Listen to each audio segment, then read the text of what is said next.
5ই August police হত্যা দিবস হিসাবে পালিত হবে। বিশ্ব গণমাধ্যম বলছে, গত বছর 5ই আগস্ট শেখ হাসিনা দেশ ছাড়ার পরই সারা দেশে পুলিশদের নৃশংসভাবে হত্যা করা হয়। বিভিন্ন আন্তর্জাতিক গণমাধ্যমের রিপোর্ট অনুযায়ী প্রায় 4,000 পুলিশ হত্যা করা হয়েছিল সেদিন।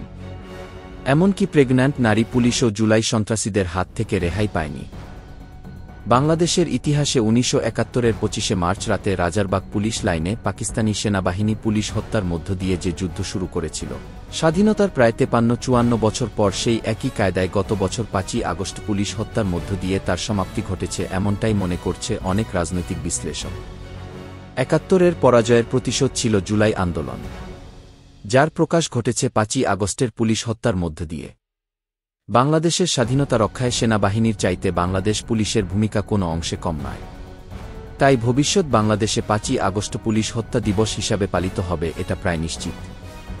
যদিও পুলিশ হত্যাকারীদের বর্তমান ডক্টর ইউনূস সরকার আইন দ্বারা রক্ষার চেষ্টা করেছেন, কিন্তু ডক্টর ইউনূস ও তার সরকারের লোকজন ভুলে গিয়েছে শেখ মুজিবের হত্যাকারীদেরও রক্ষায় আইন করেছিল প্রয়াত প্রেসিডেন্ট জিয়াউর রহমান, কিন্তু তাতে শেষ রক্ষা হয় নাই।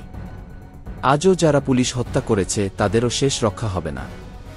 শেখ মুজিবুর রহমানের হত্যার বিচার করতে প্রায় 25-30 বছর সময় লাগলেও পুলিশ হত্যার বিচার সম্ভবত আগামী 2-1 বছরের মধ্যেই হবে। জুলাই সন্ত্রাসীদের মুখোশ খুলে গিয়েছে। সাধারণ মানুষ এখন সবকিছু বুঝতে পেরেছে। সরকার নির্বাচন না দিয়ে পুলিশ হত্যাকারীদের বাঁচানোর চেষ্টা করবে, এবং করছেও।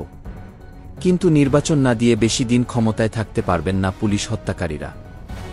বাংলাদেশের জনগণ সাময়িকভাবে বিভ্রান্ত হলেও সঠিক সিদ্ধান্ত নিতে কখনো ভুল করে না। বর্তমান সরকারের সকল নির্যাতন ও অত্যাচার থেকে দেশ ও দেশের মানুষকে মুক্ত করতে রাস্তায় নেমে আসবে একদিন। পুলিশ হত্যাকারীদের বিচার এই বাংলার মাটিতেই হবে ইনশাআল্লাহ।